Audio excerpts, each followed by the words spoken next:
ہر انسان سوائے انبیاء کے زندگی کے مختلف لمحات میں کہیں نہ کہیں غلطی خطا کرتا رہتا ہے۔ کوئی بھی انسان یہ دعویٰ نہیں کر سکتا کہ میں نے اپنی زندگی 100% اللہ رب العزت کی فرما برداری میں گزاری ہے۔ لمحہ بھر بھی اس مالک کی جس مالک نے پیدا کیا ضروریات پوری فرما رہا ہے، نافرمانی نہیں کی، ایسا دعویٰ کوئی بھی نہیں کر سکتا۔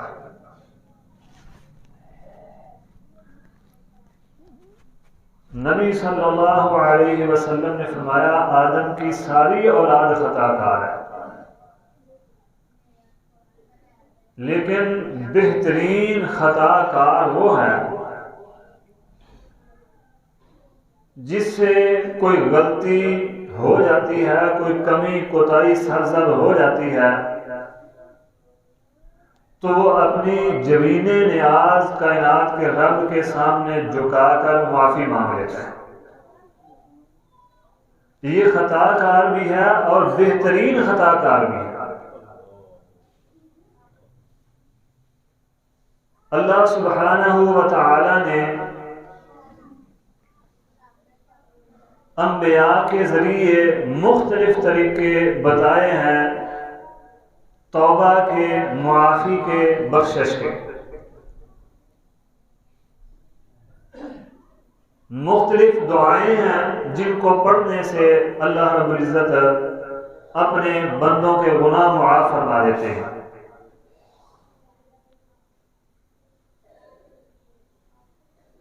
مختلف کام ہیں، مختلف نیکیاں ہیں۔ ویسے تو ہر نیکی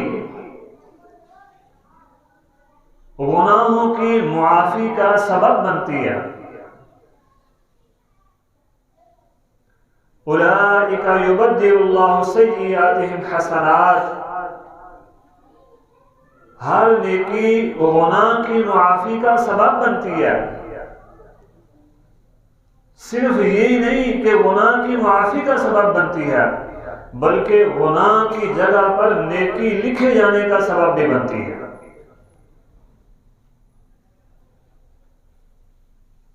رسول اللہ صلی اللہ علیہ وسلم نے خصوصاً کچھ ایسے اعمال ہیں جن کی ترغیب دلاتے ہوئے یہ فرمایا کہ ان کے ذریعے اللہ تعالیٰ گناہ معاف فرما دیتے ہیں۔ وہ اعمال بڑے بڑے بھی ہیں اور مختصر چھوٹے چھوٹے عمل بھی ہیں، بالکل معمولی سے ان اعمال کی انجام دہی میں کوئی دقت نہیں ہے، کوئی مشکل اور مشقت نہیں اٹھانی پڑتی۔ آج صرف چند ایک ایسے عمل وقت کی قلت کے پیش نظر ذکر کریں گے جو گناہوں کی معافی کا سبب بنتے ہیں اور ہیں بھی چھوٹے چھوٹے۔ بعض اعمال تو ایسے ہیں کہ ہر شخص ان کو انجام بھی نہیں دے سکتا۔ مثال کے طور پر حج، میدان عرفات اور مشعر حرام میں وقوف ٹھہرنا، اب یہ عمل ہر بندہ انجام نہیں دے سکتا۔ صرف ان اعمال کا ذکر کرنا ہے، وہ اعمال سمجھنے اور ان پر عمل کرنا ہے جو ہم سب انجام دے سکتے ہیں۔ وہ چھوٹا ہے، بڑا ہے، غریب ہے، امیر ہے، مرد ہے، عورت ہے، کوئی بھی ہے، عمل کرنا چاہے تو چھوٹے چھوٹے عمل ہیں۔ سب سے پہلا عمل اسی مہینے کی مناسبت سے رسول اللہ صلی اللہ علیہ وسلم نے فرمایا من صام رمضان ایمانا واحتسابا غفر له ما تقدم من ذنبه۔ امیر المومنین فی الحدیث فقیہ امت سیدنا ابو ہریرہ رضی اللہ عنہ ورضا روایت فرماتے ہیں اس حدیث کو، فرمایا جس نے رمضان المبارک کے روزے رکھے ایمان اور احتساب کے ساتھ، ایمان اور احتساب کا کیا مطلب ہے پچھلے جمعے ذکر کر چکا ہوں، ما تقدم من ذنبہ، اللہ تعالیٰ اس کے پچھلے سارے گناہ معاف فرما دیں گے۔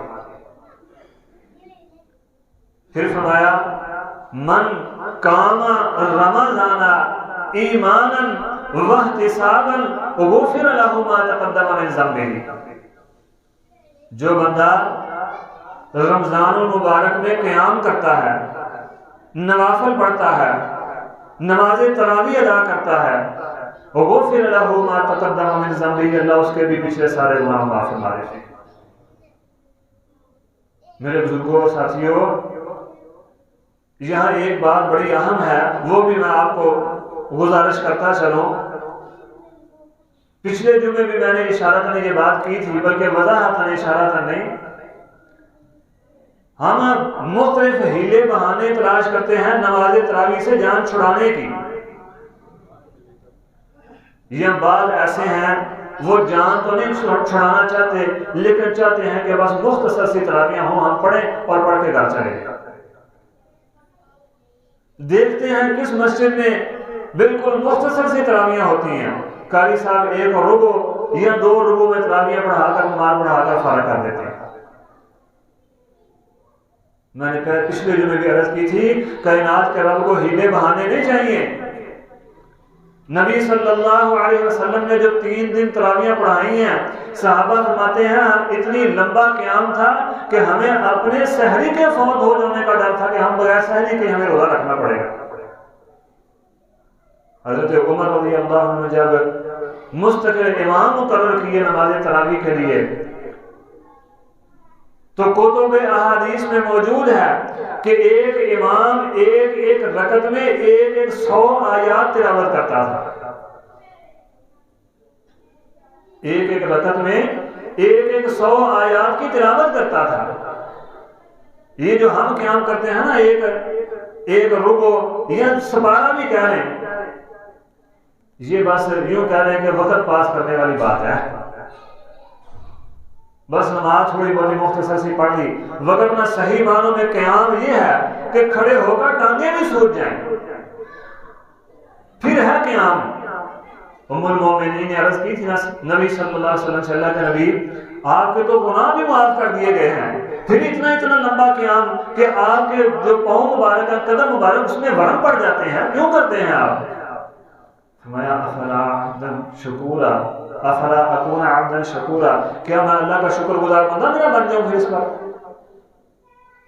اللہ اکبر کبیرہ۔ الم تر الی الذین بدلوا نعمت اللہ، یہ آیت میں نے پچھلے جمعے تلاوت کی تھی۔ فرمایا من قام لیلۃ القدر ایمانا واحتسابا غفر له ما تقدم من ذنبه، جو لیلۃ القدر کی رات قیام کرتا ہے اللہ تعالیٰ اس کے بھی پچھلے سارے گناہ معاف فرما دیتے ہیں۔ شرط وہی ایمان اور احتساب، 2 شرطیں جو ہم نے بس 27ویں رکھی ہے۔ ایک تو قرآن مجید ختم ہوتا ہے، تلاوت مکمل ہوتی ہے، تو دوسرا یہ ہے کہ بس 27ویں کو عبادت کر لی، چلو جی موجے۔ پتہ نہیں یہ کس نے کہہ دیا ہمیں کہ بس 27ویں ہی لیلۃ القدر ہے، باقی کوئی رات نہیں۔ نبی صلی اللہ علیہ وسلم پورا آخری عشرہ، پورے 10 دن، 10 یا 9 جتنے بھی ہوتے تھے، امہات المومنین فرماتی ہیں کمر بستہ ہو جاتے تھے، خود بھی اٹھتے تھے، گھر والوں کو بھی اٹھاتے تھے، خود بھی عبادت کرتے تھے، گھر والوں کو بھی کرواتے تھے۔ چلو جفت نہیں، کم از کم تاک 5 راتیں جو ہیں وہ تو کرنا چاہیے نا۔ نبی صلی اللہ علیہ وسلم نے فرمایا تلاش کرو، مجھے بتایا گیا تھا، مجھے بلا دیا گیا، بتا کر بلا دیا گیا کون سی ہے، اب خود ہی تلاش کر لو ان 5 میں سے۔ ہم نے پکی کرنی ہے 27ویں، بس 5 راتیں قیام کرو، ایک تو ہوگی نا ان میں سے۔ غفر له ما تقدم من ذنبه، اللہ پچھلے سارے گناہ معاف فرما دے گا۔ اللہ اکبر کبیرہ۔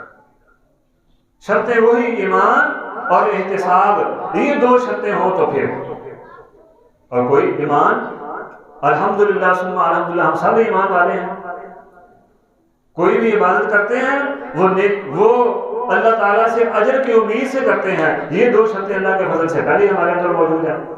باقی رہ گیا قیام کرنا، تو وہ کر لیں تو کائنات کا پچھلے سارے گناہ معاف فرما دے گا۔ تیسرا عمل کلمہ توحید پڑھنا، مرتے دم تک اس کلمے پر قائم رہنا، یہ بھی گناہوں کی معافی کا سبب ہے۔ سیدنا معاذ بن جبل رضی اللہ عنہ فرماتے ہیں، نبی صلی اللہ علیہ وسلم نے فرمایا، ما من نفس تموت تشہد اللہ الہ الا اللہ وانی رسول اللہ، جو بندہ اس حالت میں فوت ہوتا ہے کہ وہ اس بات کی گواہی دے، لا الہ الا اللہ، اللہ کے علاوہ کوئی معبود نہیں ہے، کوئی حاجت روا نہیں ہے، کوئی مشکل کشا نہیں ہے، کوئی غوث اعظم نہیں ہے، اللہ کے علاوہ کوئی دستگیر نہیں ہے، اللہ کے علاوہ کوئی داتا نہیں ہے، کوئی بگڑی بنانے والا نہیں ہے، اللہ کے علاوہ کوئی ڈوبی ہوئی تارنے والا نہیں ہے، کوئی کاروبار چلانے والا نہیں ہے، کوئی اولاد دینے والا نہیں ہے، کوئی رزق دینے والا نہیں ہے، وَأَنِّي رسول اللہ، اور محمد صلی اللہ علیہ وسلم اللہ کے رسول ہیں، اللہ تعالیٰ اس کے سارے گناہ معاف کر دیں۔ لا الہ الا اللہ کا اقرار کرتے رہا کریں۔ نبی صلی اللہ علیہ وسلم نے فرمایا، یہ کلمہ لا الہ الا اللہ ایسا کلمہ ہے، اگر اس کلمے کو سخت مضبوط کڑے کے اوپر رکھ دو تو وہ کڑا بھی ٹوٹ جائے گا۔ جب میزان میں وزن کیا جائے گا، ایک بندے کا صرف یہ کلمہ ہی ہوگا، بس کوئی اور نیکی نہیں ہے۔ اللہ اکبر کبیرہ۔ اللہ تعالیٰ پوچھیں گے ہاں بھی کوئی نیکی ہے؟ کہے گا نہیں یا اللہ کوئی بھی نہیں ہے، کوئی بھی نیک عمل نہیں ہے۔ اللہ تعالیٰ فرمائیں گے ایک نیکی ہے تیری جو ہمارے پاس محفوظ ہے، ایک کاغذ کے ٹکڑے پر لکھا ہوا لا الہ الا اللہ اس کے سامنے لا کر رکھ دیا جائے گا۔ اب وہ دل میں خیال تو کرتا ہوگا، ایک طرف پورا ترازو گناہوں سے بھرا ہوا ہے تو یہ چھوٹی سی پرچی میرا کیا کرے گی، لیکن جب یہ لا الہ الا اللہ والی پرچی نیک اعمال کے پلڑے میں رکھی جائے گی تو یہ کلمہ بھاری ہو جائے گا اس کی ساری زندگی کے گناہوں پر۔ لا الہ الا اللہ کا اقرار یہ انسان کے گناہوں کی معافی کا سبب بنتا ہے۔ پھر شرک سے بیداری، جس طرح توحید کا اقرار ضروری ہے اسی طرح شرک سے بیداری بھی ضروری ہے۔ ایک بندہ توحید کا اقرار تو کرتا ہے لیکن شرک سے برات کا اعلان نہیں کرتا، اس کے توحید کے اقرار کا بھی اعتماد نہیں ہے۔ توحید کے جس طرح کلمہ ہے لا الہ الا اللہ، یہ توحید کا اقرار بھی ہے، شرک کا انکار بھی ہے۔ کوئی بندہ توحید کا اقرار کرے لیکن معبودان باطلہ کی نفی نہ کرے، کوئی یہ کہے اللہ ہے، اللہ کے ساتھ فلاں بھی داتا ہے، فلاں بھی مشکل کشا ہے، فلاں بھی حاجت روا ہے، فلاں بھی ڈوبی ہوئی تار دیتا ہے، توحید کا اقرار تو کر رہا ہے لیکن ساتھ شرک سے بیداری کا اعلان نہیں کر رہا۔ ایسے بندے کی توحید کے اقرار کا بھی اعتبار اور اعتماد نہیں ہے۔ شرک سے بیداری بھی ضروری ہے۔ اللہ کے پاک پیغمبر محمد رسول اللہ صلی اللہ علیہ وسلم نے فرمایا، من لقی اللہ لا یشرک بہ شیئا، جو اللہ تعالیٰ کو اس حالت میں ملتا ہے لا یشرک بہ شیئا، اس نے اللہ کے ساتھ کسی کو شریک بنایا نہیں، اللہ تعالیٰ اس کے بھی پچھلے سارے گناہ معاف فرما دیں گے۔ جس طرح توحید کا اقرار گناہوں کی معافی کا سبب ہے، اسی طرح شرک کا انکار بھی گناہوں کی معافی کا سبب ہے۔ حدیث معروف ہے، واقعہ معروف ہے، ایک بندے نے فوت ہوتے وقت اپنی اولاد کو نصیحت کی، جب مر جاؤں تو مجھے جلا کر میری راہ کچھ ہواؤں میں بکھیر دینا، کچھ پانی میں بہا دینا، کچھ جنگلوں میں اڑا دینا۔ اولاد نے ایسے کیا، اللہ تعالیٰ نے لا کر کھڑا کر لیا، ہوا کو بھی حکم دیا، پانی کو بھی حکم دیا اور جنگلوں کو بھی حکم دیا کہ اس کی راہ کو جمع کرو۔ اب اللہ کا حکم ہو تو کیا ضرورت ہے ان کی کہ یہ اللہ کی امانت کو واپس نہ کریں۔ اللہ نے پھر انسان بنا کر کھڑا کر دیا، پوچھا ہاں بھائی کیوں کیا ایسے؟ عرض کیا اللہ تیرے سامنے کھڑے ہونے سے میں ڈر گیا تھا کہ کوئی عمل نہیں ہے پاس ایسا جو لے کر تیری بارگاہ میں پیش ہو جاؤں۔ نبی صلی اللہ علیہ وسلم نے فرمایا، ایک یہ ڈر اور دوسرا اس نے زندگی میں کبھی شرک نہیں کیا تھا. صحیح حدیث ہے. شرک سے بیداری اور برات کا اعلان کرتا تھا. اللہ تعالیٰ نے ان دو اعمال کی وجہ سے اسے معاف کر کے جنت میں بھیج دیا. اللہ اکبر کبیرہ. ایک اللہ کا ڈر تقوی، دوسرا شرک سے بیداری. فرمایا اس نے زندگی میں کبھی شرک نہیں کیا تھا. اللہ تعالیٰ نے ان دو عملوں کی وجہ سے اسے معاف کیا اور معاف کر کے جنت میں داخل فرما دیا. اللہ اکبر. کوئی مشکل کام نہیں ہے. پھر بندہ کبیرہ گناہوں سے بچتا ہے، اجتناب کرتا ہے. بڑے بڑے گناہ جو ہیں جس طرح کہ یہ شرک ہے، والدین کی نافرمانی ہے، اسی طرح دوسرے اعمال جو احادیث میں موجود ہیں، سلف صالحین نے باقاعدہ طور پر جو ہے کتابیں لکھی ہیں جن میں صرف کبیرہ گناہوں کا ذکر کیا ہے. اللہ رب العزت نے فرمایا ان تجتنبوا کبائر ما تنہون ان تجتنبوا کبائر ما تنہون عنہ نکفر عنکم سیئاتکم. جو بندہ کبیرہ گناہوں سے اجتناب کرتا ہے، کبیرہ گناہوں سے بچتا ہے، اللہ تعالیٰ اس کے صغیرہ سارے گناہ معاف کر دیتے ہیں. ان تجتنبوا کبائر ما تنہون عنہ نکفر عنکم سیئاتکم. صرف یہی نہیں کہ اس کے گناہ معاف فرما دیتے ہیں، وَنُدْخِلُكُمْ مُدْخَلًا كَرِيمًا. اسے عزت کے ساتھ عزت والی جگہ میں داخل کیا جائے گا. اور عزت کے ساتھ عزت والی جگہ کون سی ہے؟ وہ جنت ہے، جہاں بڑے ادب و احترام کے ساتھ ہے فرشتے استقبال کریں گے، میزبانی کریں گے. عزت والی جگہ اس جنت میں اللہ تعالیٰ عزت کے ساتھ داخل کریں گے. یہ دنیا والی جنت میں جہاں دھکے بھی کھانے پڑتے ہیں اور جوتے بھی کھانے پڑتے ہیں، ڈنڈے بھی کھانے پڑتے ہیں پولیس والوں کے. نہیں، عزت، احترام اور ادب کے ساتھ جنت میں داخل کیا جائے گا.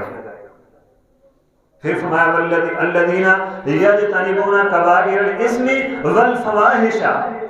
کبیرہ گناہوں سے بھی اجتناب کرتا ہے اور فحاشی عریانی سے بھی اجتناب کرتا ہے، بے حیائی اور بے غیرتی سے بھی اجتناب کرتا ہے. اللہ تعالیٰ اس کے بھی پچھلے سارے صغیرہ گناہ معاف فرما دیں. اب کبیرہ بڑے بڑے گناہوں سے بچنا کوئی مشکل ہے؟ یا فحاشی، بے غیرتی اور بے حیائی سے بچنا مشکل ہے؟ بالکل آسان سے کام. نبی صلی اللہ علیہ وسلم نے فرمایا جب فتنوں کا دور شروع ہو جائے، آسمان سے تاریک رات کی طرح فتنے نازل ہونے شروع ہو جائیں، تو اپنے گھروں میں خود کو بند کرو، اپنے گھروں میں رہو بس. اب جو بندہ اپنے گھر میں بیٹھ سے پتہ نہیں ہر طرف فتنے ہیں، آزمائشیں ہیں. اب اپنے آپ کو اپنے گھروں میں محصور کر لیں، بند کر لیں، مقصد کے لیے باہر جائیں، وگرنہ یہاں اللہ کا گھر، یہاں اپنا گھر، دوسری کوئی جگہ نہ ہو. انسان آسانی کے ساتھ کبیرہ گناہوں سے بھی بچ سکتا ہے اور فحاشی اور یعنی بے غیرتی اور بے حیائی سے بھی بچ سکتا ہے. الذین یجتنبون کبائر الاسم والفواحش الا اللمم ان ربک واسع المغفرہ. اللہ کی مغفرت بڑی وسیع ہے، بڑی وسیع والا مغفرت والا رب ہے. وہ کوئی محدود نہیں ہے اس کی مغفرت، کوئی تھوڑی سی ہے وہ دے دے گا تو بس اس کی مغفرت ختم ہو جائے گی. ان ربک واسع المغفرہ، ہمارے رب کی مغفرت بڑی وسیع ہے. اب اس سے بھی چھوٹے عمل پر آتے ہیں. اللہ کے پاک پیغمبر محمد رسول اللہ صلی اللہ علیہ وسلم سے سیدنا معاذ بن انس رضی اللہ عنہ روایت فرماتے ہیں، نبی صلی اللہ علیہ وسلم نے فرمایا جو شخص کھانا کھاتا ہے، ہمیں سے کون ہے جو کھانا نہیں کھاتا؟ ہر کوئی کھاتا ہے. جو شخص کھانا کھائے، کھانا کھانے کے بعد یہ دعا پڑھ لے، الحمدللہ الذی اطعمنی ھذا الطعام ورزقنی من غیر حول منی ولا قوۃ، اللہ تعالیٰ اس کے بھی سارے پچھلے گناہ معاف فرما دیں گے. اللہ اکبر. مختصر سی دعا. ہم کھانا کھاتے ہیں، ایسا تو نہیں کہ ہم میں سے کوئی کھانا ہی نہ کھاتا ہو. دعا یاد کر لیں، کھانے کے بعد پڑھیں، پیٹ بھی ہمارا بھرے گا، مزہ لذت بھی کھانے کی ہم ہی اٹھائیں گے، ہمارے ہی جسم کو طاقت ملے گی. صرف کائنات کے رب کا شکریہ ان الفاظ میں ادا کرنا ہے. الحمدللہ الذی اطعمنی ھذا الطعام ورزقنی من غیر حول منی ولا قوۃ. اللہ تعالیٰ اس سے سارے گناہ معاف فرمائیں. کون سا مشکل کام ہے؟ کائنات کے رب ان ربک واسع المغفرہ، یہ مطلب ہے. دعا پڑھ لو بس. کائنات کا رب دعا بھی کیا ہے؟ کوئی گناہوں کی معافی کی دعا نہیں ہے. جس رب نے کھانا کھلایا ہے اس رب کی تعریف کے کلمات ہیں، شکریہ کے کلمات ہیں بس.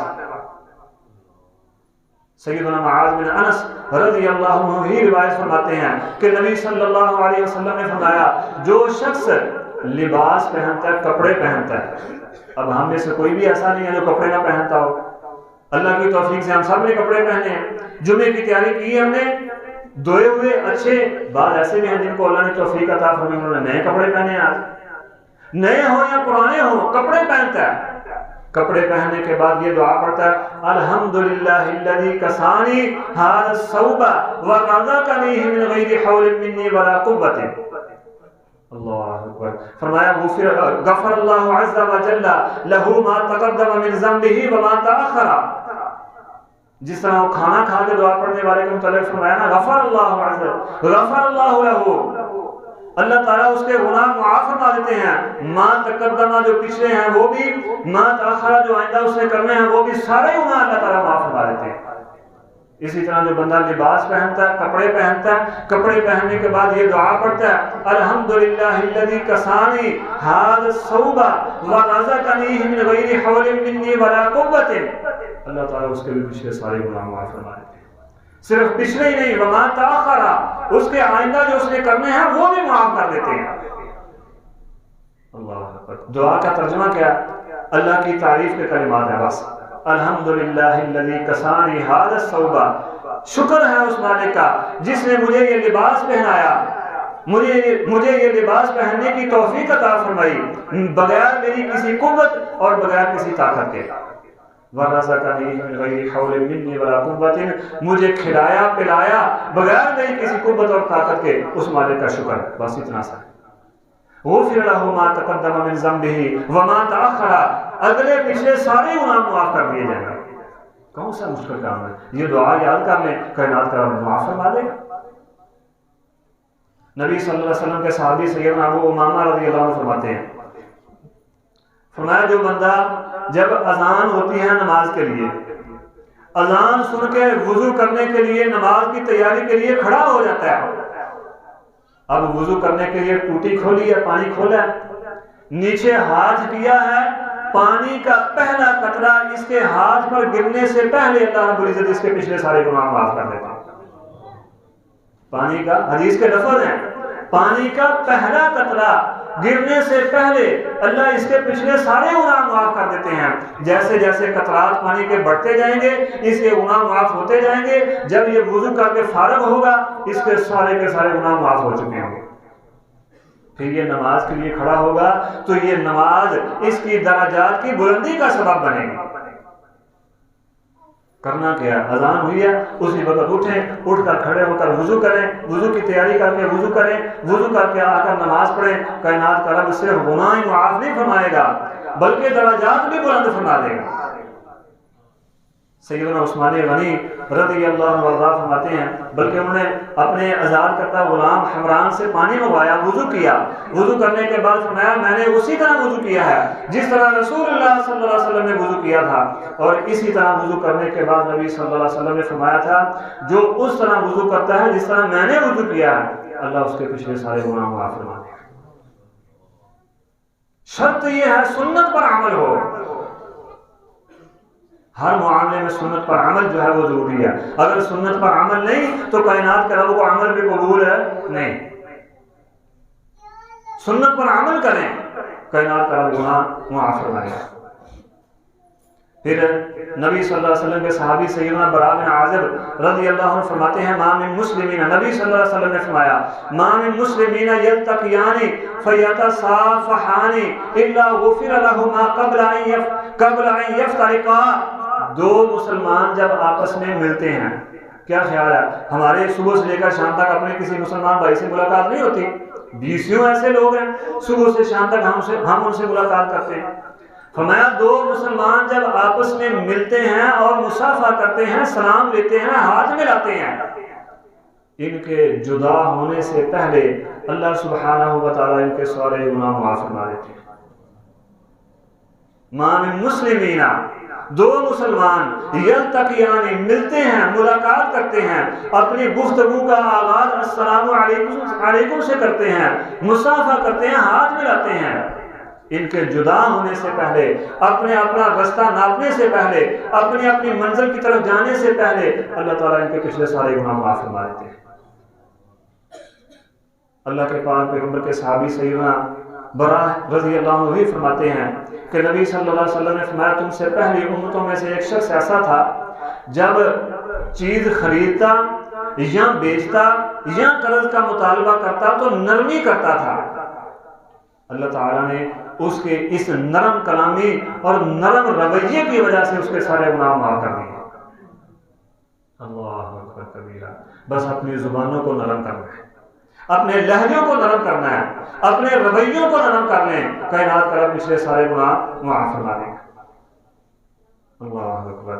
پھر بڑی ہی پیاری حدیث ہے، اللہ کے پاک پیغمبر کے صحابی سیدنا ابو ہریرہ رضی اللہ عنہ فرماتے ہیں نبی صلی اللہ علیہ وسلم نے فرمایا من قرأ یاسین فی لیلۃ ابتغاء وجہ اللہ غفر لہ، جو بندہ رات کے وقت سورۃ یاسین کی تلاوت کرتا ہے، جو بندہ رات کے وقت سورۃ یاسین کی تلاوت کرتا ہے، مقصد فقط اللہ کی رضا ہو، ابتغاء وجہ اللہ، اللہ کی رضا کے لیے، غفر لہ، اللہ تعالیٰ اس کے سارے گناہ معاف کر دیتے ہیں۔ سمجھ کر معنی اور مفہوم سمجھ کر تلاوت کریں، اللہ تعالیٰ پچھلے سارے گناہ معاف کر دیں۔ اسی طرح سورۃ ملک کی تلاوت پر بھی نبی صلی اللہ علیہ وسلم نے فرمایا یہ سورۃ ملک جو ہے یہ اسپیشل قیامت والے دن اللہ کے دربار میں آ کر تلاوت کرنے والے کے حق میں گواہی پیش کرے گی، سفارش کرے گی، تو نبی صلی اللہ علیہ وسلم نے فرمایا اس کی سفارش کو قبول کیا جائے گا۔ سوتے ہم وقت سورۃ ملک کی تلاوت کریں، سنت مسنون عمل، سورۃ یاسین کی تلاوت کریں، کائنات کا پچھلے سارے گناہ معاف فرما دے گا۔ اللہ اکبر کبیرہ۔ پھر بڑی ہی پیاری حدیث ہے، نبی صلی اللہ علیہ وسلم نے فرمایا وہ بندہ، وہ مسلمان بندہ، سیدنا عبداللہ بن عباس روایت فرماتے ہیں، جو فوت ہو گیا ہے، اب اس کی نماز جنازہ کے لیے 40 موحدین آئے ہیں، 40 بندے ایسے آئے ہیں جو شرک نہیں کرتے تھے، 40 بندے اس کی نماز جنازہ میں ایسے شریک ہوئے ہیں جو مشرک نہیں تھے، موحد تھے، وہ اس کے حق میں دعا کرتے ہیں، سفارش کرتے ہیں مغفرت اور رحمت کی، کائنات کا رب ان کی سفارش کو قبول فرما لیتا ہے۔ میت کے لیے جو گناہوں کی معافی کی دعا کی ہے، اللہ تعالیٰ ان کی دعا کو قبول فرما کے میت کے گناہوں کو معاف فرما دیتے ہیں۔ پھر سیدنا مالک بن حویرہ رضی اللہ عنہ فرماتے ہیں نبی صلی اللہ علیہ وسلم نے فرمایا جس کی نماز جنازہ میں مسلمانوں کی، مومنوں کی ایک جماعت شریک ہوئی اور ان مسلمانوں مومنوں کی جماعت کی 3 صفیں ہوئی، کائنات کا رب اس مجر کو بھی معاف فرما دے گا۔ 3 صفیں ہوئی۔ سیدنا عبداللہ یزنی رحمہ اللہ تعالیٰ تعبیر فرماتے ہیں کہ مالک بن حویرہ رضی اللہ عنہ دیکھتے تھے کہ اگر مسلمانوں کی نماز جنازہ جو پڑھنے آئے ہیں کسی میت پر تعداد کم ہے تو حکم دیتے تھے کہ 3 صفیں بنا لو، 3 صفیں بنتی، پھر مالک بن حویرہ رضی اللہ عنہ نماز جنازہ شروع کرتے تھے۔ میرے بھائیوں، بزرگوں، ساتھیوں، اپنا تعلق موحدین سے قائم کریں، مشرکین سے نہیں۔ کوئی موحد نماز جنازہ میں آئے گا، کوئی 40 تعداد ہوگی، کیا پتا کائنات کا ہمیں بھی معاف فرما دے۔ اگر مشرکین اور دنیا داروں سے ہم نے تعلق بنایا تو جنازہ پڑھنے والے بھی ایسے لوگ ہوں گے جن کو خود نہیں پتا ہوگا کہ ہم کیا پڑھ رہے ہیں، ہم کس کے لیے کیا کہہ رہے ہیں، ہم کیا مانگ رہے ہیں۔ موحدین نیک لوگوں کے ساتھ، نیک لوگوں کی صحبت میں بیٹھ جائیں، جب وہ جنازہ پڑھنے آئیں گے کائنات کا رب معاف فرما دے گا۔ لیکن اگر مشرکین ہوئے جنازے میں تو جو حالت ان کی وہی ان کی۔ اللہ کے پاک پیغمبر محمد رسول اللہ صلی اللہ علیہ وسلم نے فرمایا جو شخص جمعے والے دن آتا ہے، جمعہ شروع ہونے سے پہلے غسل کرتا ہے، وضو کرتا ہے، اچھی طرح غسل کرتا ہے، اچھی طرح وضو کرتا ہے، جتنی توفیق تھی گھر میں جو خوشبو تھی وہ خوشبو لگاتا ہے، بروقت مسجد میں آتا ہے، لوگوں کی گردنیں پھنانتا نہیں، آیا بعد میں ہے، پہلی صاحب موجود ہے، دوسری بھی موجود ہے، گردنیں پھنا کر آگے بیٹھنے کی کوشش کرتا ہے، گردنیں نہیں پھنانتا، جتنی اللہ نے توفیق دی آ کر نفل پڑتا ہے۔ اللہ تعالیٰ اس جمعے سے دوسرے جمعے اور مزید 3 دن یعنی کل 10 دنوں کے اللہ تعالیٰ گناہ معاف فرما دیتے ہیں۔ محترم بزرگوں اور ساتھیوں، آخری 2 حدیثیں ہیں، ان میں سے ایک حدیث جو پہلی ہے، اس کو پڑھنے کے بعد جب میں نے پڑھی، یقین مانے دل میں ایک عجیب سی خوشی اللہ تعالیٰ نے عطا فرمائی، لیکن جب کچھ دنوں بعد دوسری حدیث پڑھی تو روح بھی کانپ گئی۔ پہلی حدیث اس طرح ہے، سیدنا محمد الرسول اللہ صلی اللہ علیہ وسلم نے فرمایا، جو بندہ، جو مسلمان، جو شخص کسی میت کو غسل دیتا ہے، غسل دینے کے بعد اس میت کے عیوب کو، عیبوں کو چھپا لیتا ہے، اللہ تعالیٰ اپنے اس بندے کو 40 مرتبہ معاف فرماتے ہیں۔ ہم تو اپنے زندہ مسلمان بھائیوں کے عیب نہیں چھپاتے، ہماری صورتحال یہ بن چکی ہے، چغلیاں غیبتیں ہمارا معمول بن چکا ہے، روزہ رکھ کر بھی ہم یہ کرتے ہیں۔ میں جو کسی میت کو غسل دیتا ہے، غسل دینے کے بعد اس کے اندر کوئی اگر عیب نظر آیا میت میں تو اس نے چھپا لیا، ظاہر نہیں کیا، کسی کو بتایا نہیں، کائنات کا رب اپنے اس بندے کو 40 مرتبہ معاف فرماتے ہیں۔ فرمایا جو بندہ اس میت کو کفن پہنائے گا، کائنات کا رب اسے جنت کی ریشم کا لباس پہنائے گا۔ جو بندہ اس کے لیے قبر کھودے گا، قبر کھود کر اس میں دفن کرے گا، اس کو قیامت تک اتنا اجر ملے گا جتنا اجر کسی بندے کے مکان بنانے کے بعد کسی ضرورت مند کو اس مکان میں ٹھہرانے والے کو ملے گا۔ اللہ اکبر کبیرہ، کسی بندے نے مکان بنایا، کسی ضرورت مند کو کہا بھائی آپ اس میرے مکان میں رہو، جتنی دیر رہ سکتے ہو، بلا کسی جو ہے نا وہ کرائے اور کسی معاوضے کے اس میں رہو، جتنا اجر اسے ملے گا قیامت تک اس شخص کو اتنا ہی اجر ملتا رہے گا۔ یوں کہہ لو کہ یہ صدقہ جاریہ بن جائے گا اس شخص کے لیے جو کسی میت کے لیے قبر کھودتا ہے، قبر کھودنے کے بعد اس کو دفن کرتا ہے۔ اب دوسری حدیث کی طرف آتے ہیں۔ حدیثیں معروف ہیں، واقعات معروف ہیں، بخاری مسلم کی حدیثیں ہیں۔ نبی صلی اللہ علیہ وسلم نے فرمایا، یہ جو حدیث میں نے بتانی ہے اس سے پہلے یہ 2 حدیثیں سنیں۔ فرمایا ایک فاحشہ عورت، ایک زانیہ عورت گزر رہی تھی، رستے میں دیکھا ایک کتا پیاسا ہے، واقعہ لمبا ہے، سنتے رہتے ہیں، آپ اشارتاً بات کر رہا ہوں۔ اس کتے کو پانی پلا دیا، کائنات کے رب نے اس کے سارے گناہ معاف فرما کر اس کو جنت میں داخل کر دیا۔ ایک جانور کو، بے زبان کو پانی پلانے پر۔ پھر اسی طرح ایک دوسرا واقعہ نبی صلی اللہ علیہ وسلم نے بیان فرمایا کہ ایک مسافر تھا، وہ جا رہا تھا، اسے پیاس لگی، کنویں میں اترا، پانی پیا، پانی پی کر جب باہر نکلا تو دیکھا کہ ایک کتا ہے جو بلک رہا ہے، ہانپ رہا ہے زبان باہر نکال کر، شدید پیاس اسے لگی ہوئی ہے۔ اس نے دل میں سوچا کہ جس طرح مجھے پیاس لگی تھی، مجھے پانی کی ضرورت تھی، اس کو بھی پیاس لگی ہوگی۔ واپس کنویں میں گیا، نیچے اترا، اپنے موزے اتار کر پانی بھرا، ان مولوں کو منہ میں لے کر باہر آیا، کتے کو پانی پلایا، اللہ رب العزت نے اس کے بھی سارے گناہ معاف کر دیے۔ اللہ، کیا مطلب، جانوروں کے ساتھ حسن سلوک کرنے پر بھی اللہ تعالیٰ گناہ معاف فرماتے ہیں۔ جب یہ واقعات بیان کیے نا تو نبی صلی اللہ علیہ وسلم سے صحابہ نے عرض کیا، اللہ کے نبی کیا جانوروں کے ساتھ بھی حسن سلوک پر ہمیں جو ہے نا وہ نیکیاں ملیں گی یا بد سلوکی پر ہمارا مواخذہ کیا جائے گا؟ نبی صلی اللہ علیہ وسلم نے فرمایا ہاں، ہر تر جگر یعنی ہر ذی روح کے ساتھ حسن سلوک پر نیکیاں بھی ملیں گی اور بد سلوکی پر اللہ تعالیٰ جو ہے نا وہ سزا بھی دیں گے۔ اب اس حدیث کی طرف آتے ہیں۔ سیدنا ابو درداء رضی اللہ عنہ وارضاہ فرماتے ہیں، رسول اللہ صلی اللہ علیہ وسلم نے فرمایا، لو غفر لکم ما تأتون الی البہائم لغفر لکم کثیرا، اگر تمہیں وہ کچھ معاف کر دیا گیا جو تم جانوروں کے ساتھ، چپاؤں کے ساتھ کرتے ہو، تو سمجھو کہ تمہیں بہت زیادہ معاف کر دیا گیا۔ ہم جانوروں کے ساتھ کیا سلوک کرتے ہیں؟ ضرورت سے زیادہ ان پر بوجھ ڈالتے ہیں، ضرورت سے زیادہ ان پر بوجھ ڈالتے ہیں، ضرورت سے کم انہیں چارہ کھلاتے ہیں، جانوروں کو مارتے ہیں۔ یہ اکثر جو گدھا گاڑی پر ہوتے ہیں، اتنی موٹی تار یا ڈنڈا پکڑا ہوا کھینچ کھینچ کے مارتے ہیں، ظالموں وہ بھی جاندار ہے، پھر یہ جانوروں کی آپس میں لڑائی کروانے والے، مرغوں کو لڑانے والے، کتوں کو لڑانے والے، اسی طرح بعض مقامات پر دوسرے جانوروں کو بھی لڑاتے ہیں. پھر جانوروں کو ٹریننگ دینے والے، یہ جو مداری والے ہوتے ہیں، یہ بھی انتہائی سخت قسم کا ظلم کرتے ہیں.